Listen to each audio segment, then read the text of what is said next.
All right, if you remember last week, last week we talked about, Jared was talking through chapter 16, Matthew 16, just to kind of remember what happened there.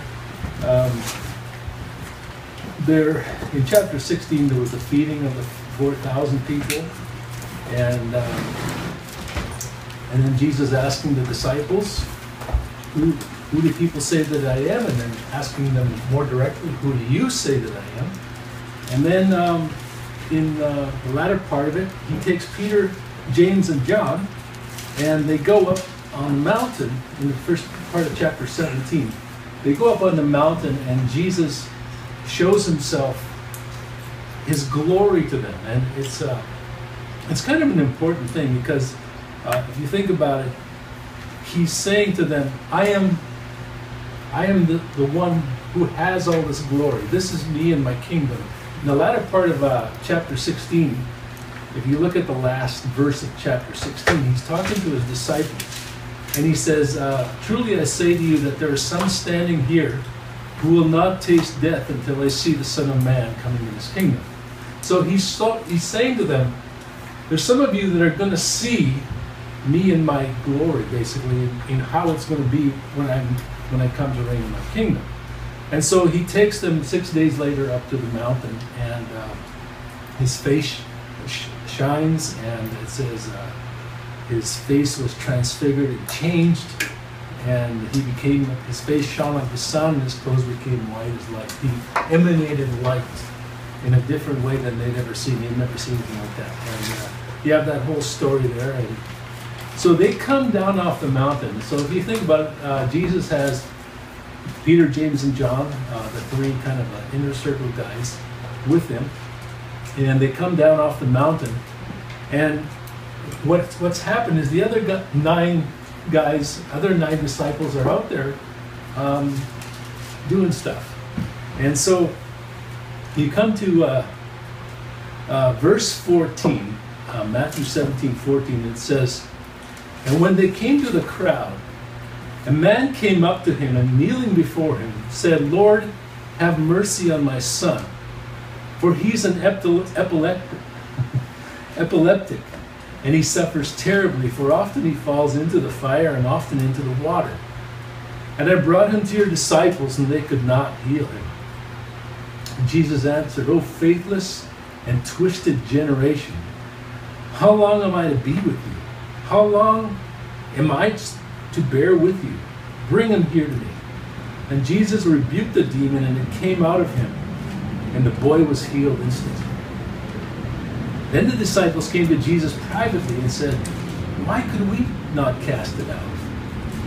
And he said to them, because of your little faith. For truly I say to you, if you have faith like a grain of mustard seed, you will say to this mountain, move from here to there, and it will move, and nothing will be impossible.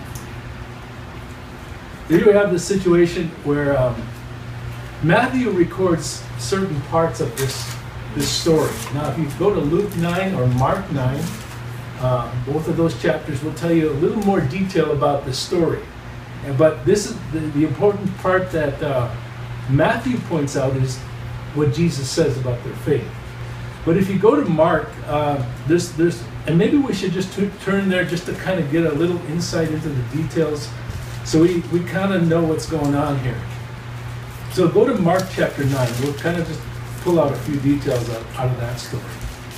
And the same thing that happened in Mark 9, the beginning part talks about them seeing Jesus' face transfigured, and then the latter part, in verse 14, Mark 9:14. Maybe I can get somebody to read 9, 14, 15, and 16.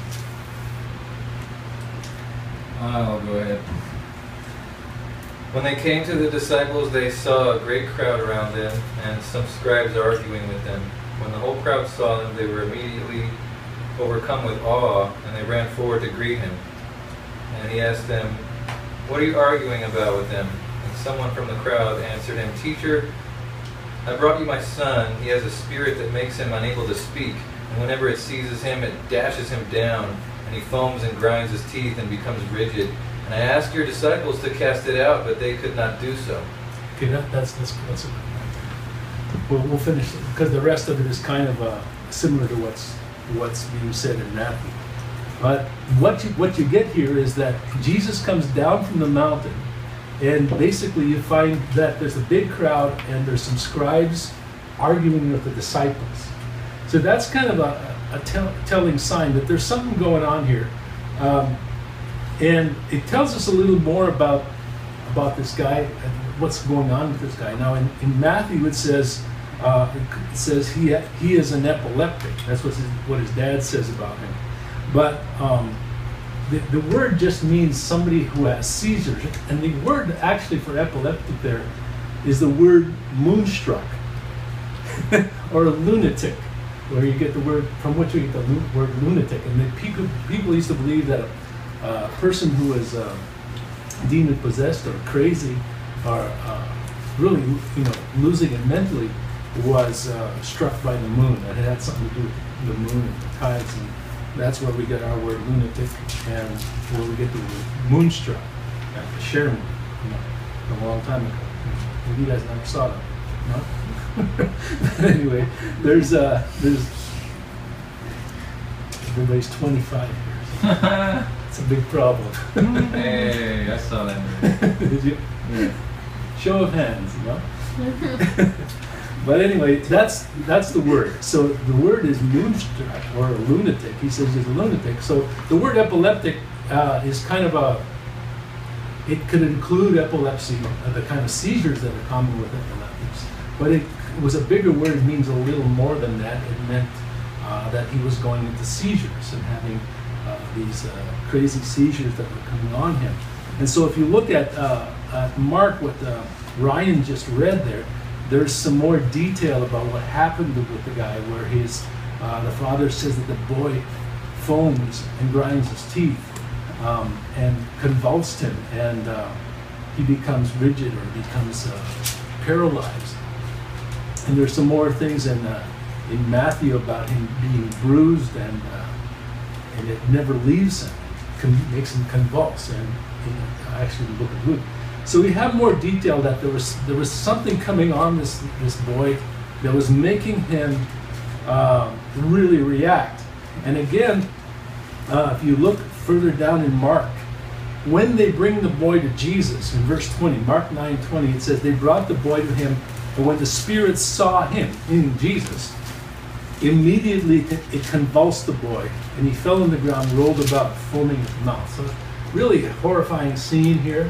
And the thing that you get from that is that this is something supernatural and demonic, because the boy is when he sees Jesus, that's when he realizes it's Jesus, and it reacts to Jesus negatively.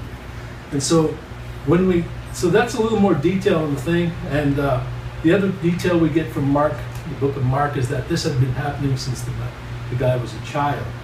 And then there's also a conversation where the man says, I want to have more faith about this. Help me believe that you can heal my son.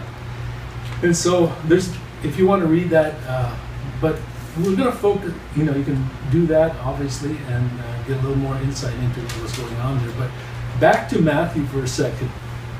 You have a situation where, so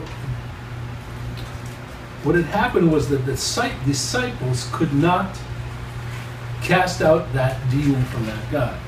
And I wanted could somebody look up Matthew 10, verses 1 and 8.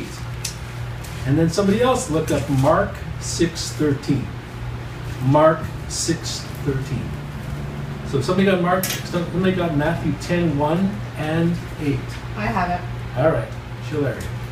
And he called to him his 12 disciples and gave them authority over unclean spirits, to cast them out and to heal every disease and every affliction.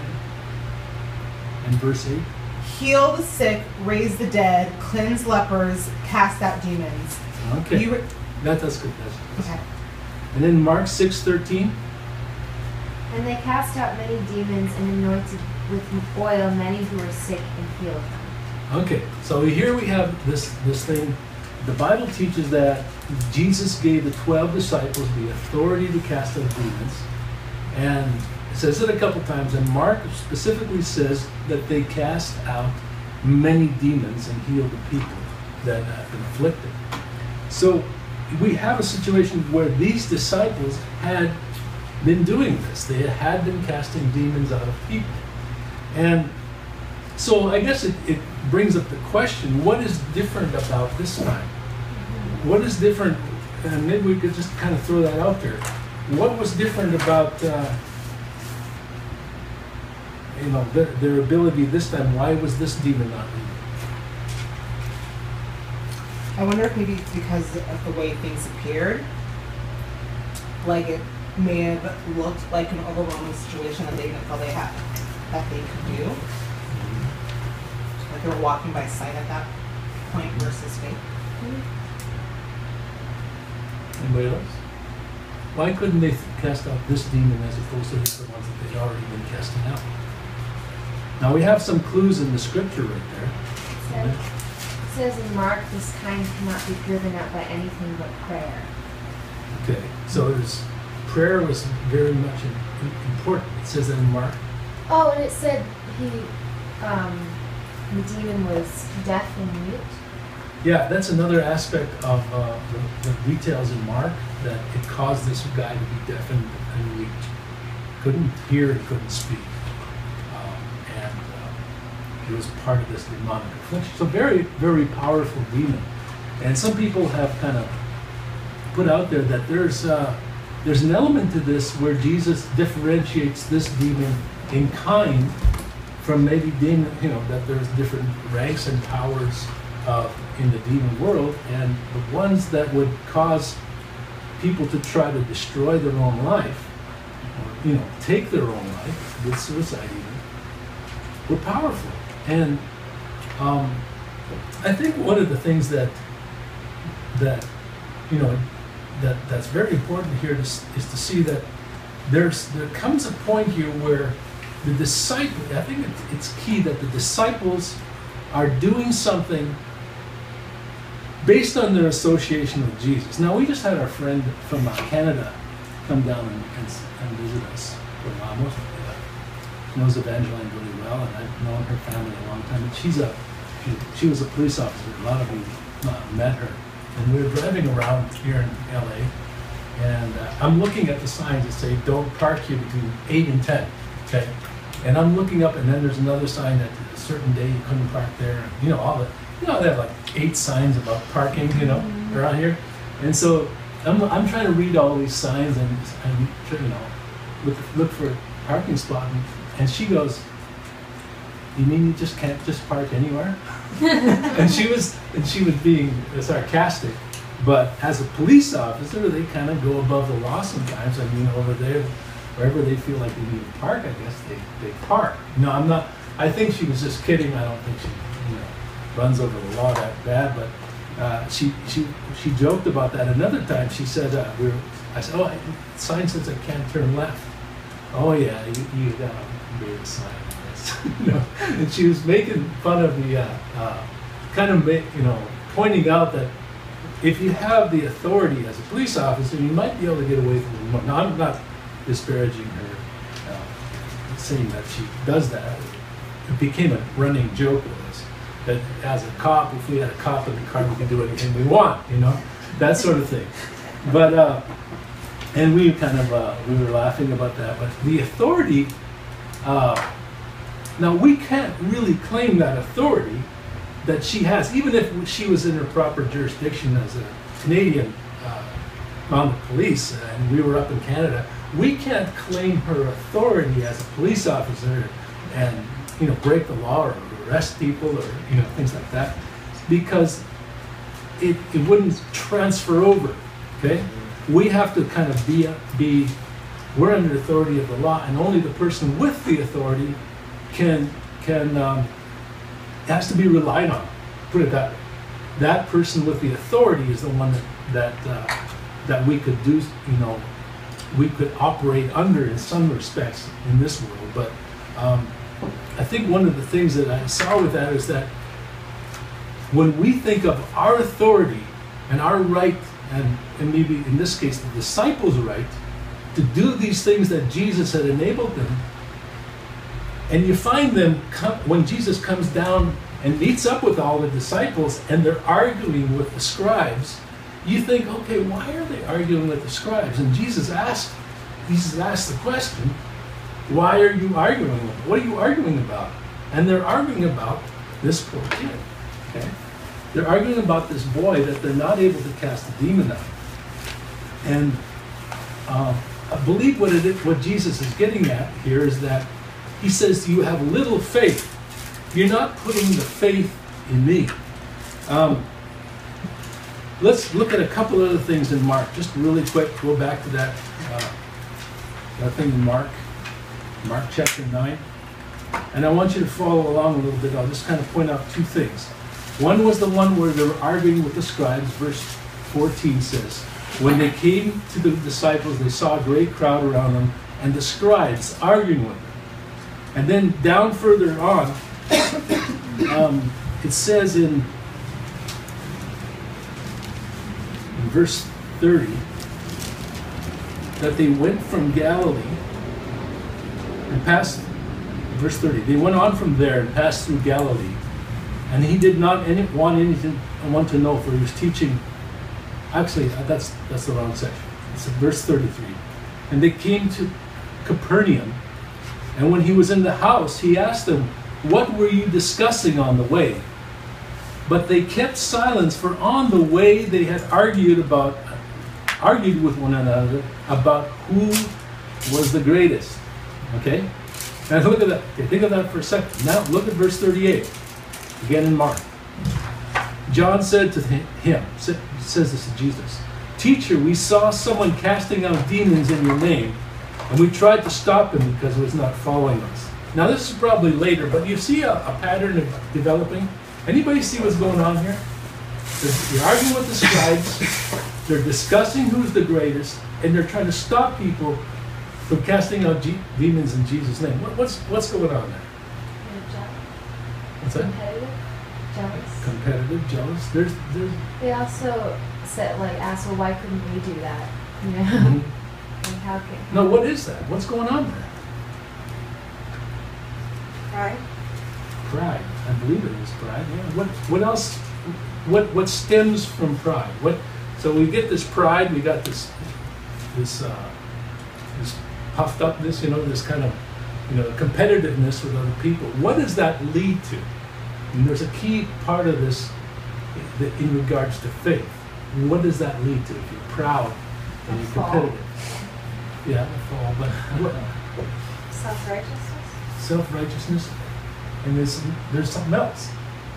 Insecurity. It's sin, right? It's sin. Separation from God. There's another self word that I'm kind of looking for.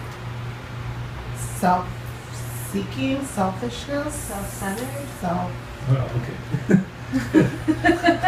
Self-promotion. You with all of Is it self-promotion? Self-promotion. That's the pride is leading to this in regards to them trying to cast out the demons. Self-empowerment. Self what?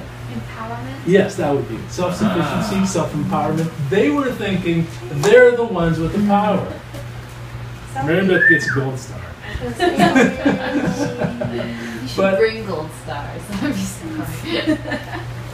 So what had happened was the disciples were treating this gift of healing as some ability that they maybe had themselves, that worked regardless of faith in Jesus. And so they were kind of going along thinking, okay, yeah, I've cast out demons, I'm just going to do this. And they weren't relying on Jesus' power and his authority to make that happen. They were thinking it was theirs. That's where this who's the greatest comes in. That's where this arguing with the scribes about whatever they're arguing about, whether why the demon's not leaving the kid, and why John is telling people that you can't cast out demons in Jesus' name because we're Jesus followers. So you have this thing going on. So back to Matthew again. We get Jesus, Matthew chooses not to tell all that story, which is interesting. He doesn't tell a lot about the kid. He tells us that he often falls into the fire and into the water. So this demon is making him hurt himself and possibly take his own life. And so the boy's dad says, I brought him to your disciples and they could not heal him. And Jesus answered, O faithless and twisted generation, how long am I to be with you? How long am I to bear with you? Bring him here to me. And Jesus rebuked the demon, it came out of him, and the boy was healed instantly. Then the disciples came to Jesus privately and said, why could we not cast it out? Now, anybody have a thought on that? On what they asked Jesus? On why they asked him? Why are they asking? On why they asked him? Why couldn't we cast it out? Because they had pride that they could. Yeah, that's why they asked it. But anybody, does that hit anybody funny that that's the question they would ask? No. What should they have asked? What would be have been a better question? More compassionate question. Yes, I don't know. I know there's a thought in me, but maybe I'm reading too much into it. But I'm looking at it and going, they asked about why they couldn't do it. Mm-hmm. They weren't asking about the kid. They weren't asking about. The concern was with their own inability to do it, and maybe that's a little telling of where they were at. But he said to them in verse 20, because of your little faith. Now that word "little faith" is a word that means there's something there. It's not no faith. The word actually, there's a word that means no faith or unbelief. This is a word that means a very small faith. He says, because you have very little faith. He says, truly I say to you, if you have faith like a grain of mustard seed, you'll say to this mountain, move from here to there, and it will move, and nothing will be impossible for you. Well, what is the mustard seed thing? What is it about the mustard seed that he wants them to see?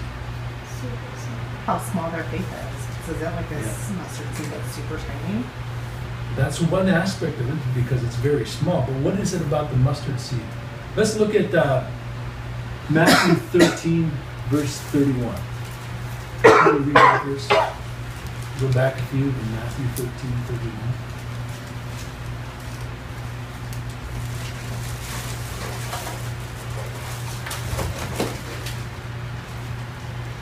Whoever has it, just go ahead and read it.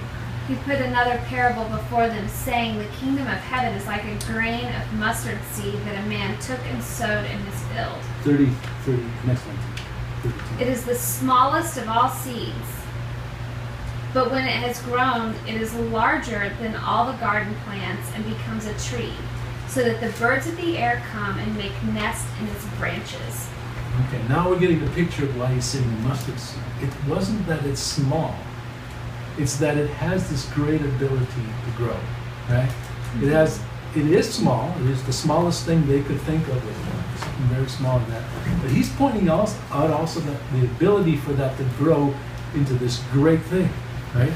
This incredibly huge tree where birds come and rest in its branches. And I don't think that mustard, now I haven't actually researched this, but I think mustard that grows in the field, I've seen it. It's all, you go by a yellow field, it's just beautiful, actually. But I don't think it grows into huge trees. But I think what he's saying is that the seed that's very small, it can grow huge. And he's talking about the ability to get really big and far beyond what it was at the very beginning. And so he's saying to them, when you begin to believe, even in a small way, that faith can grow into things that will accomplish a lot. Okay? And so it kind of brings up the question about our faith. Now most of us have trusted Jesus for salvation. We believe in Jesus, and we we believe in who he is, maybe. We have certain beliefs, and that faith has grown to some degree, but maybe just kind of ask the question, what do we honestly believe God is capable of doing in our experience, in our life, that maybe we don't see as possible right now? Now maybe you don't feel like comfortable saying that out loud, what that might be, but what kinds of things might that be?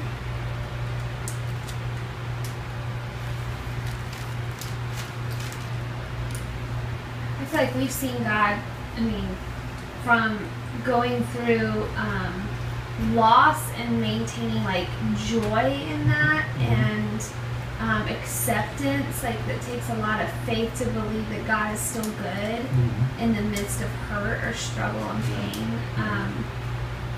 And even God's, like, to be able to leave a job where where we were making like twice as much to follow God, we felt like to come to do something that was far lesser, but seeing Him provide. So we've seen His provision that's increased our faith, and just to add a few. Those are some things, yeah, absolutely. Like, I think that what he's trying to say here is, once you start believing and trusting in me for some things, that faith should grow exponentially. It should be growing into things that we wouldn't have thought possible at an early point in their life. And we see that with the disciples in the book of Acts. If you read the book of Acts, all the things they were believing God to do. And, it poses that question to us. What could Jesus do if we believed? Maybe just ask yourself that. If I really had faith in God, what could I believe Him for? And it kind of challenged me a little bit too, because he says, if you have this faith, this small amount of faith, and begin to believe in me for these things, you'll say to this mountain, move from here to there, and it will move, and nothing will be impossible for you. In that culture age, those people had the thought of a mountain as something being rooted far beneath the earth, kind of like an iceberg. They kind of thought of it that way. So moving mountains was something what a teacher would talk about as something that was impossible, really. And they thought of it, if you can move a mountain, that's an impossible thing, just kind of like we do now. But they had it was kind of synonymous with that. And here you have Jesus saying, begin to have a little faith, and for spiritual battles like this, there's basically no limit to it.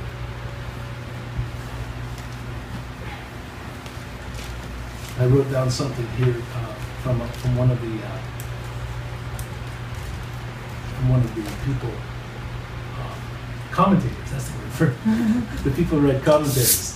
It says, with added revelation about the person and work of Jesus comes increased responsibility to trust totally in Him.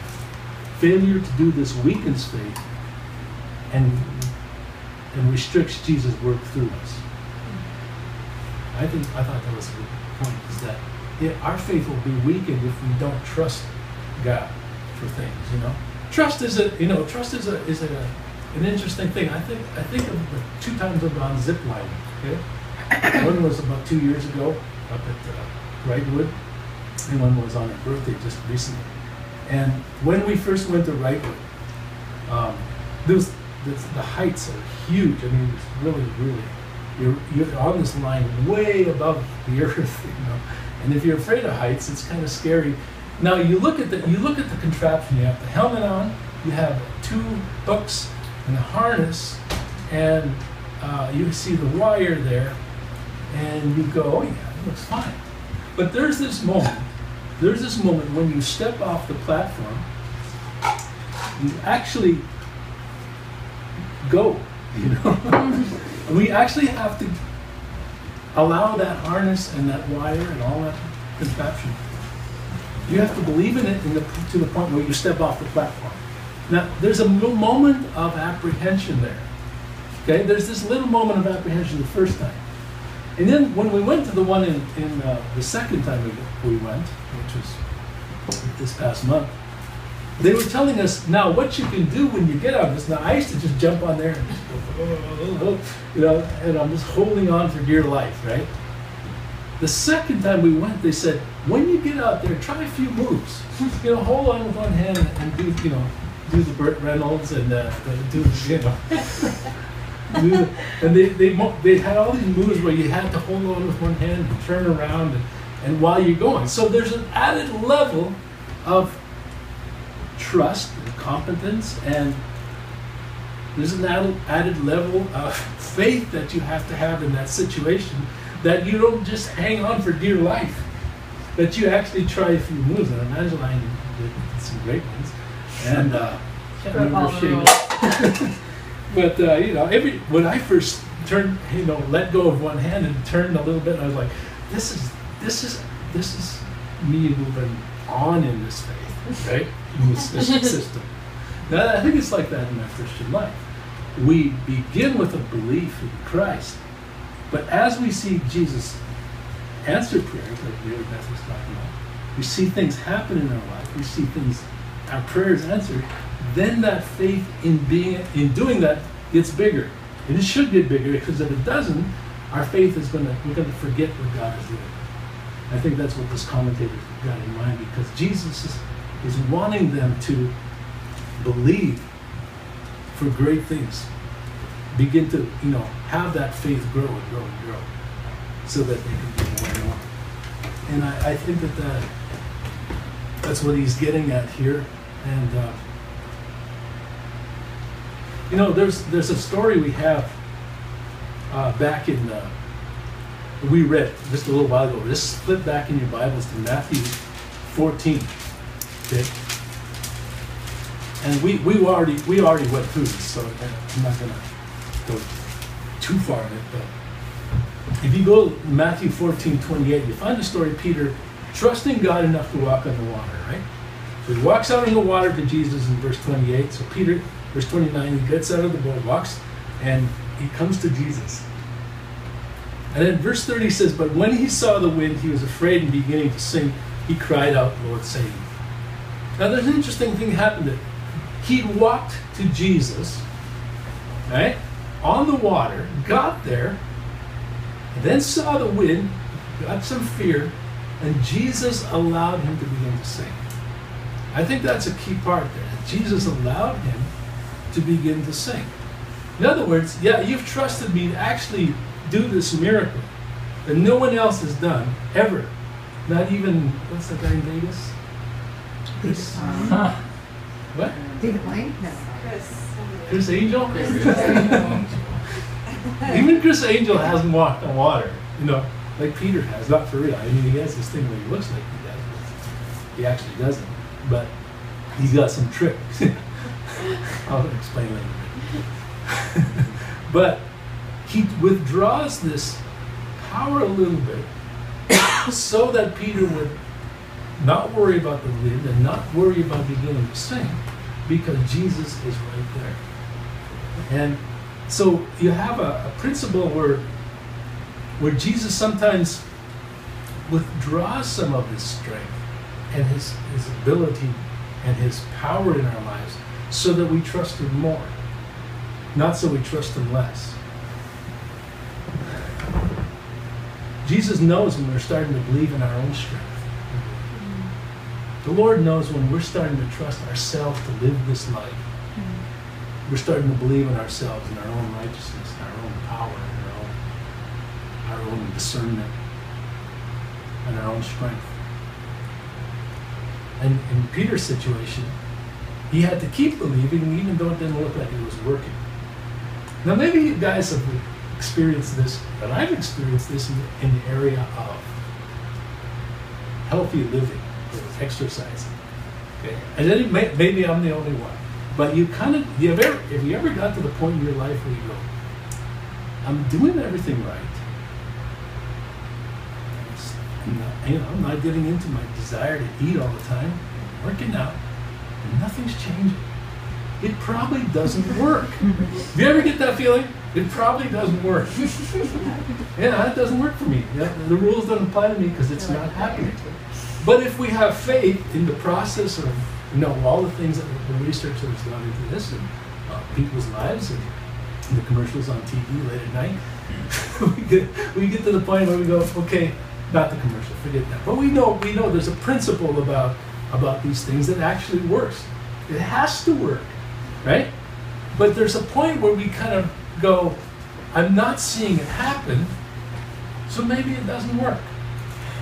And we begin to lose trust in the process. Now, I think that happens in our lives where we are living out our lives, and God doesn't seem to be answering the prayer or meeting our need, and we kind of go, oh, it's not working. But our faith, we continue to trust in the process sometimes of trying to stay healthy. In the same way we try to, we have to keep trusting in Jesus. We have to keep trusting in prayer. And these disciples weren't praying because Jesus says this powerful demonic force is only going to come out of this person with prayer. Meaning you call on God. You call on me. You trust in me. And you get to this point that I want to look ahead a little bit about where this trust goes. So turn to Acts. Acts chapter 3. Okay. And I'm not going to tell the whole story. You can read the whole thing. Basically, this guy's begging for money, and he's lame. He can't walk. And Peter and John come there, and in verse 6, it says, Peter said, I have no silver and gold, but what I do have, I give to you. In the name of Jesus Christ, rise up and walk. Took him by the right hand and raised him up, and immediately his feet and ankles were made strong. And leaping up, he stood and began to walk and entered the temple with them, walking and leaping and praising God. A great, great, great story. Now look at what goes on in verse 11. Now the same guy that got healed, okay, says, while he clung to Peter and John, all the people, utterly astounded, ran together to them in the portico called Solomon. So all the people start running to Peter and John. Well, this could have been a point of, hey, yeah, look at all this, we're getting popular now. We can do some stuff. No, that's not what they do. When Peter saw it, he addressed the people. He said, men of Israel, why do you wonder at this? Or why do you stare at us, as though by our own power or piety we have made him walk? The God of Abraham, the God of Isaac, and the God of Jacob, the God of our fathers, glorified his servant Jesus. Begins to talk about Jesus, right? Begins to give the glory to Jesus. It's not by my power, or by our piety, meaning by our righteousness, our walking with the Lord, put it that way, our being good people. He says it's got nothing to do with me, or my power, or my relationship to God. It's all the power of Jesus Christ. So that's where that had gone. Maybe it had gone from a little bit of believing in himself to say, this is all going to be done through Jesus, even when it could have been been a time of popularity, a time of getting some fame to themselves. That's not what he kind of discouraged that in people. And I think that's a real powerful thought. So that's where we're at. Let's see where we're at here, time-wise, because I know we 8:50. 50, 10. Basically, the last part of this is two stories. We'll kind of cover them quickly, but it says in verse 22, as they were gathering in Galilee, Jesus said to them, the Son of Man is about to be delivered into the hands of men, and they will kill him, and he will be raised on the third day. And they were greatly distressed. So here you have a situation. Let's follow the sequence of things. They're up on the mountain. They see the power and the glory of Jesus. He's shining. They come down, and they see Jesus heal this boy from his demon. And it talks about in the book of Luke, it says, I'm just going to read this, Luke 9:43, telling the same story. It says, all were astonished at the majesty of God. But while they were all marveling at everything he was doing, Jesus said to his disciples, let these words sink into your ears. The Son of Man is about to be delivered into the hands of men. And here in Matthew it says, that Matthew records him saying, and they will kill him and he will be raised on the third day. So Jesus, in the midst of all this glory and this power, and the disciples seeing that, he says, let it sink into you guys. I'm still going to go to Jerusalem and get killed. And this is the second time he said this, because he has a mission in mind. There's something he's doing here that's he sees it as the only way he can redeem us. And this is his mission, his reason for coming to the earth, was to die on that cross. And even after showing his glory and his power, he says, let it sink into you. I'm going to go. I'm going to be delivered into the hands of men. Now that word delivered can also mean betrayed. It depends on the context. It means handed over and given up to. And sometimes it's translated as betrayed in some Bibles. But basically, maybe they were distressed about, just the thought of that, or maybe they're a little distressed that one of them is going to betray him and hand him over, or somebody's going to do that to him. But in another gospel it says they didn't really understand what he's saying. But he appears to have all the power on earth. But he's continuing to humble himself. The last part about the temple tax says, when they came to Capernaum, the collectors of the 2 drachma tax went up to Peter and said, does your teacher not pay the tax? He said, yes. That's a little bit of a confusing answer. Does he not pay the tax? Yes. Yes, he does, or yes, he doesn't. That's the question I would have. But they understood him to say, yes, he does pay the tax. And it appears that only this is happening because Peter and Jesus are the only ones that actually live in Capernaum.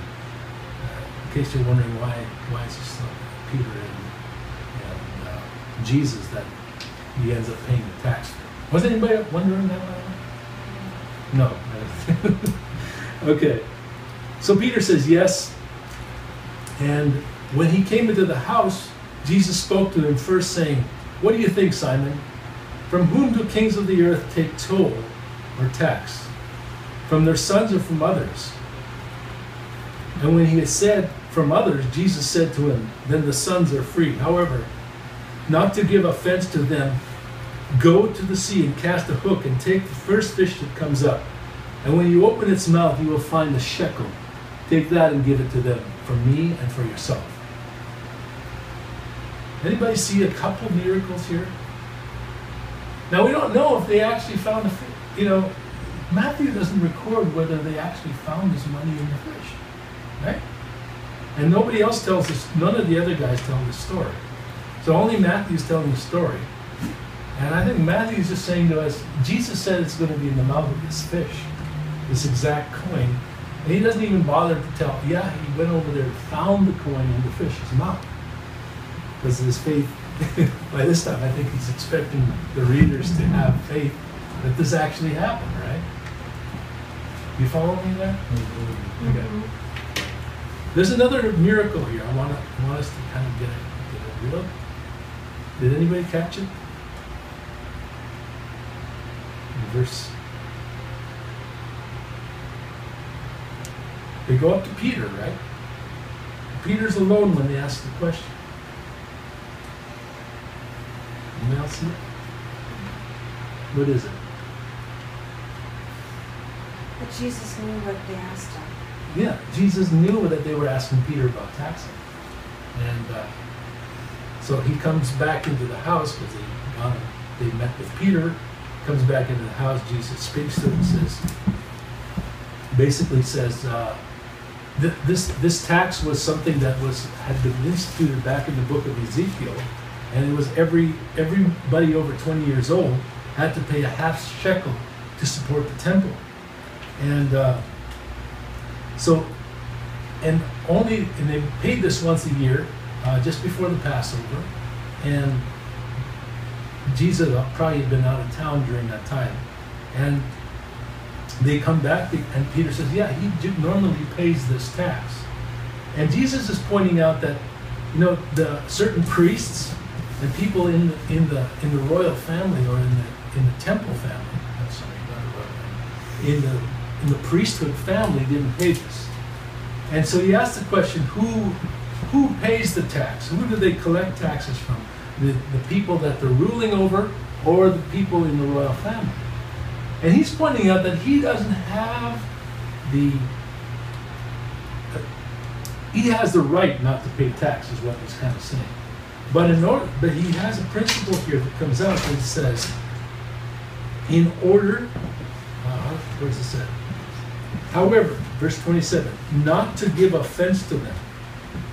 He says, I don't want to offend these people that are presuming to rule me. He says, I don't want to make this about me paying a tax. And there's a key element there that maybe we can get for ourselves. I have it written down here. Instead of our asserting our rights, or asserting his rights, Jesus is more concerned about people coming to truth and knowledge of God's kingdom. And that's a principle that we have. And I think we looked at that in Peter when we studied the book of Peter. But in case you don't quite remember, in 1 Peter 2:13, we're told, be subject for the Lord's sake to every human institution, whether it be to emperor as supreme, or to governors as sent by him to punish those who do evil and to praise those who do good. For this is the will of God, that by doing good you should put to silence the ignorance of foolish people. Now, Peter wrote that sometime after he'd had this conversation with Jesus, and I think they're kind of connected a little bit. Because Peter is saying, submit to the government institutions, submit to paying taxes, submit to the law of the land, for the Lord's sake. Because the importance of asserting maybe Jesus' right not to pay this tax wasn't as important as the people understanding who he was. And I think that's a key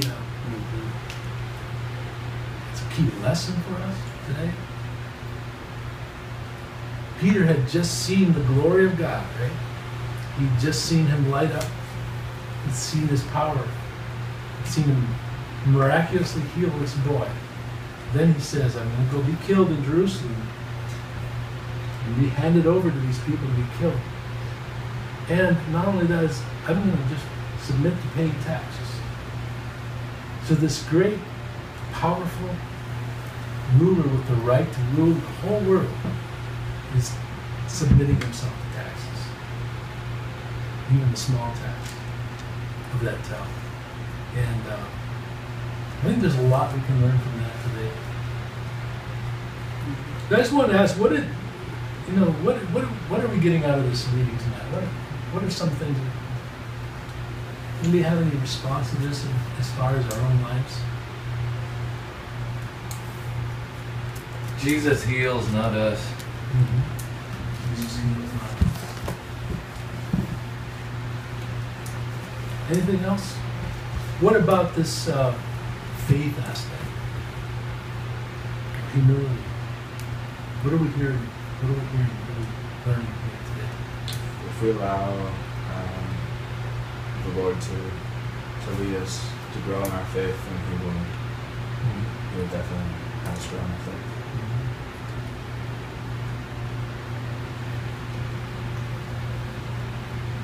So we can't just give up on it because it's not working. And trust in our own self-righteousness. This story about the father coming to Jesus and asking Jesus to heal his son. Jesus looks at the faith of the father and heals his son. What does that say to us about the people in our lives?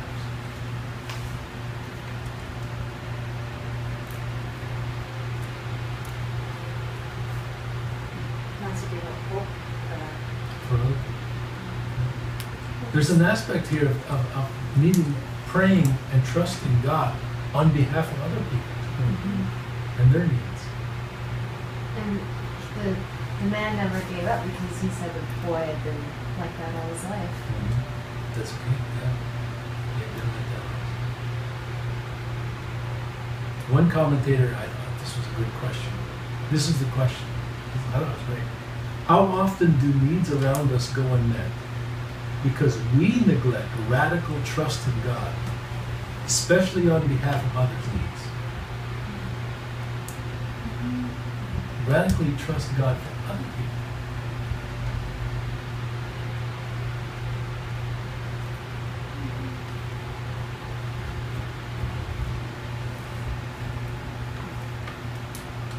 Any other thoughts before I close?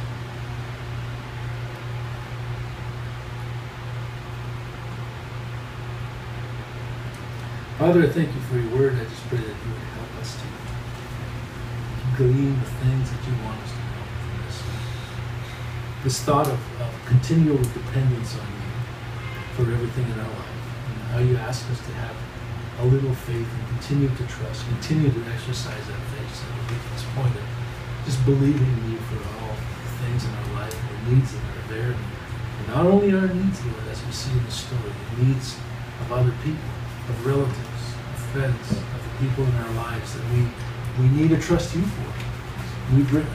So we can bring them up and believe that you can radically change and you can do great things. Lord, as we continue our church and we move on and we try to draw people in, we think of that aspect. How each one of us can trust you in the lives of other people, in their own lives. And Lord, having the humility, as you showed, to submit, to forego our own comfort,